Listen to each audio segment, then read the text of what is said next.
Hey everybody, how are you doing? How are you doing? This is S. Anthony Thomas. This is the S. Anthony Says podcast, episode number 502. I'm going to dive right into this because I'm just going to get right to it. Don't you hate the fact that we all have to start off stupid? I think that sucks. And I'll tell you what I'm talking about. When you're born, as a societal thing, you get the access to all the information that happened before you, right? You're born right now, you automatically have the internet. You automatically have plumbing in your house. You automatically have brand new cars that have this kind of technology in it. You don't have to start from scratch and go back and reinvent the car for yourself. You don't have to go back and reinvent indoor plumbing for yourself. You don't have to go back and redo the internet. No, it's already here. Medicine is here. Science is here. Doesn't it kind of suck that as an individual human being, we really just have to start from scratch? Right? When you're born, you can't really see that well. You know what I'm saying? You need somebody to bathe you and take care of you, right? You need somebody to feed you, right? Somebody's got to carry you around. You can't do anything. Basically, people have to literally walk into a room as parents or as a caregiver, like as an uncle. I don't have any kids, but as an uncle, if I'm watching some kids, I got to walk around my house and look around, make sure there's no hazards, no pennies on the floor. I got to make sure all my electric sockets have the covers on and all of that kind of crap. That's not for me. I'm not going to pick a penny up off the floor and throw it in my mouth. Why? Because it's not food, and also you can choke on it and they taste nasty. At least that's what people who've had a penny in their mouth have told me. Moving on. Right? I'm not going to stick anything into any electric sockets. I'm not going to run with food in my mouth. I'm not going to run holding a sharp object. I'm not going to hit my head on the side of a table, hopefully. But those are the kind of things you got to stop a kid from doing. Basically, as an adult, your job is keep this little person from killing himself accidentally. That's the majority of your job. You probably think, well, it's to feed the kid. No. Feeding the kid, blah, blah, blah. You eat yourself. Your job is to keep this kid from doing something stupid, from killing themselves. I remember one time I caught my nephews who are grown men now. They were little kids, and I literally went to the bathroom for a second. I come downstairs. They were literally about to stick metal into the electric socket. They had pulled off the little plug, and I'm going, you got to be kidding. I just went upstairs to pee, and you two little idiots are trying to off yourselves already. I don't want to have to fight my sister. I taught her some moves that could disable the person. I don't want her using them on me. Moving on. But that was dumb. Dumb. They didn't know any better. They didn't realize what electricity was. I had another young one in my house, and she was about to play with the electric socket, and I explained to her, I said, no. That comes out of the wall is bad for people, but it's good for lamps. Lamps need that and TVs need that. But people like us, like you and me, we have to stay away from that because it will burn us. It will. Yeah. So don't go in there. And I showed her how to plug a plug in. Make sure your hands are all the way back like this, because I didn't want her plugging anything in, but I knew the second anybody walked out of the room, she was going to do it. She was already curious. She was going to do it. So I taught her how to put the plug in while keeping your fingers safe. And she's still alive. She's a grown up. She was just at my house a few days ago. But don't you wish we'd had the ability to take the knowledge from the people that were before us, right? We have to spend all these years in school getting these diplomas, right? You know what I mean? We have to do all of this stuff again. I'm sure you've seen the movie The Matrix, right? They finally unplugged Neo from the Matrix, but they wanted him to have information. He needed to have some kung fu.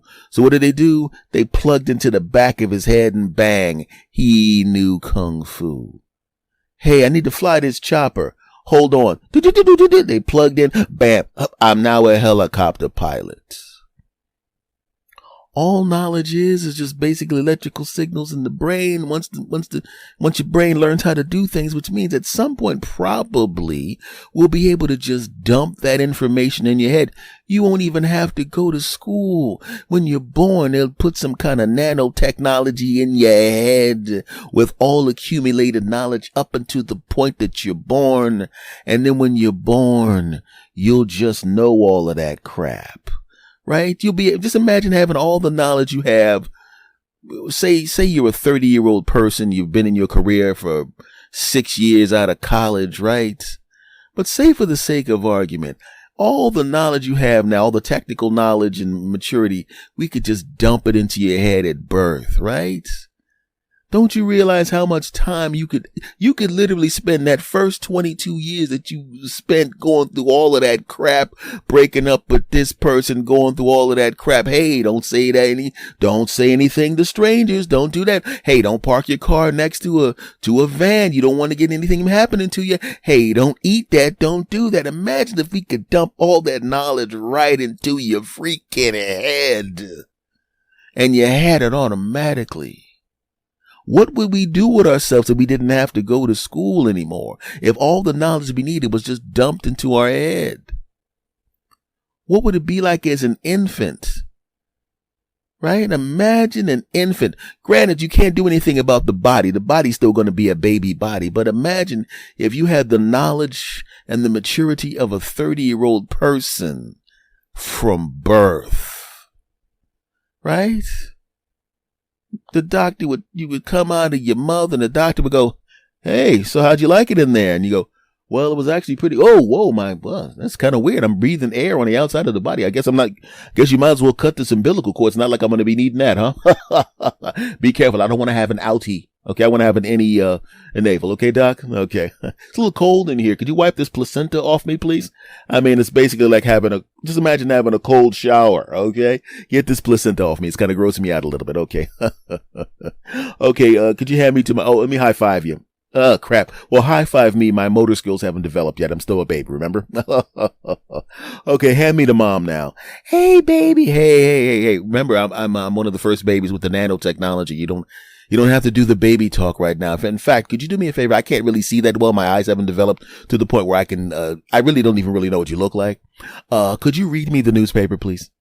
Yes. When I know how to read, I just can't see the paper because my eyes haven't developed to the point where I could read fine print yet. Really? Really? You know, if I had been born a couple of days ago, I would have voted for that guy. He seems like a fantastic candidate. Okay, Mom, I'm hungry. Could you whip out one of your boobs so I can have some milk, please? Thank you. Right? Walking around the house, your baby's finally crawling. Right. And you don't remember that now you have one of the new nanotechnology induced, enhanced babies that have the maturity of a person in their late 20s, early 30s. You see the baby crawling towards a penny and you go, hey, don't pick that up. And they're thinking the baby's going to put the thing in their mouth and the baby goes, Mom, remember I'm one of the new nanotechnology enhanced babies. Okay. I'm not going to pick this penny up and put it in my mouth. I just read in the newspaper, now that my eyes can see fine print, I just read in the newspaper that there's a lot of pennies in circulation right now, that if they're from a specific year, they're actually quite valuable. This may be a penny, and probably is a penny, but if it's from a certain year, it could be worth as much as $5,000. Okay, so let me check it out. Oh, no, this is just an ordinary penny. Here you go, Mom. I'm now going to go over and watch television. I believe the stock reports are coming on now. Seeing as how I now have a job and I've actually been saving since I was 6 months old, I'm going to have quite a nest egg because I have 20 to 25 years extra years saving. So, I'll probably be a multi-millionaire by the time I'm 40. Okay, Bob. I can't talk right now. I just pooped my pants. Could you take care of that for me? Okay, fantastic. No. Do me a favor. I don't need the wiping down and the cleaning and all of that. I think I'm going to need a bath. This is a pretty big one. Yeah. The kind of poop that Dad always goes, hey, boy, what'd you do? Sneak some cheesesteaks and some hoagies and some pizza in that bottle? Yuck. Okay, so wipe my butt now, please. But wouldn't that be an interesting thing? Imagine what life would be like if that actually happened. What would happen? What would our lives be like if we had all the knowledge of a 30-year-old intelligent, 30-year-old highly educated person from birth? I don't know if that'll ever happen. I mean, if something similar to that may happen. I don't know. But it's just weird to me that, like I said, as a society, we move and we advance. We have the technology, we have the information, and we have to go through all of that crap from scratch. It's like you wasting 20 years or 22 years of your life learning stuff that you should have already known, but unfortunately we can't know it.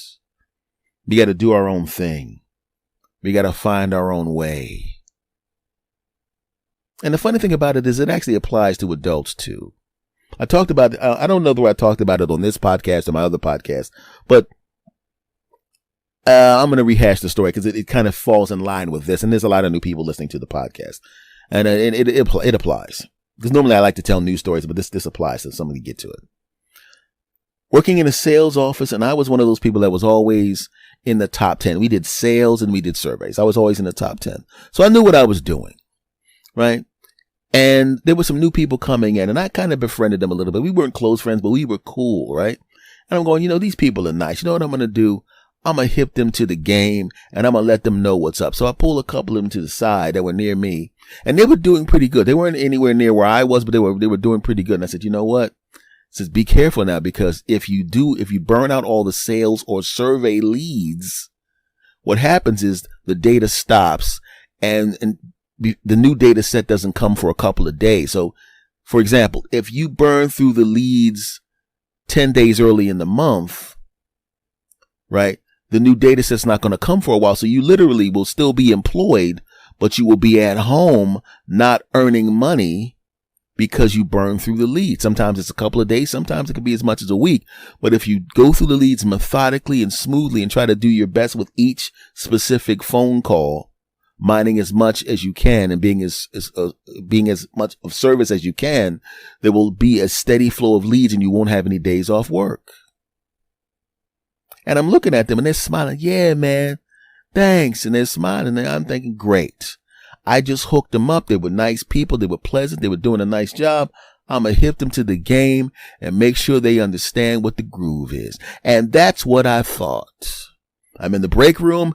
I'm saying it with some of my friends. They're over there, the new people with some of their friends, whatever. We hadn't got to the point where we were sitting together and hanging out like that yet. But like I said, they seemed cool and I wanted to hook them up. The same way I was hooked up by people before me, and which is why I was always in the top 10 and mostly in the top 5 or 6. And sometimes never number 1.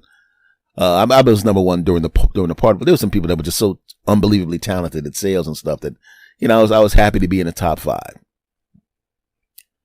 So I go to the bathroom, right? And I'm using the stall, right? Not because and I overhear them talking. Hey man, that dude, man. You hear what that dude said? Yeah, man, we were talking. I mean, here, man, he's doing good, man. But I think he just doesn't want nobody else to do good like he's doing. Yeah, man, he seemed cool, but I mean, he's probably cool outside the office and everything, and he seems nice, man. But I think he's just trying to hold us back a little bit because he's afraid of the competition. Yeah, man, I don't care what he say, man. I'm gonna make as many phone calls as possible, and I'm gonna get my sales. Me too, man. I'm gonna get my surveys, man. And I'm sitting there and I'm like, really? Right. And I don't want to make it uncomfortable. So I pick my feet up off the floor and I put it to the door so they don't know anybody's in there. They walk out. I wash my hands and I'm sitting there disappointed because I'm thinking, man, this is what's going on here? I tried to help these two idiots. I walk out. And I walk out the bathroom, and the bathroom was not close to the floor, so to where the sales and surveys was. So they didn't know I was in there with them. I walk out and I walk back into the area, and they're smiling at me, giving me the thumbs up. Yeah, right. Had I not heard that, I would have thought, hey, these guys are nice and great, and they respected me, and they took my information to heart, and they're going to become successful at this place, and everything's great. And guess what happened? They burned through the leads. Right? Now you figuring, how can 2 people do that much damage? It wasn't 2 people. Those 2 people went and told the whole new class of people, and there was a lot of them, enough to cause damage. And they told him, man, the old head, by the way, I was in my 20s at the time. He's trying to trick us, man. We got to get these sales, man. Let's go. So they all as this big collective, a bunch of them, got together and they were making phone calls at a hectic pace. Right? Not a smooth, methodical pace, but they were just pounding away. And I'm looking over at the desk and I'm looking at them and I could tell how fast they were going.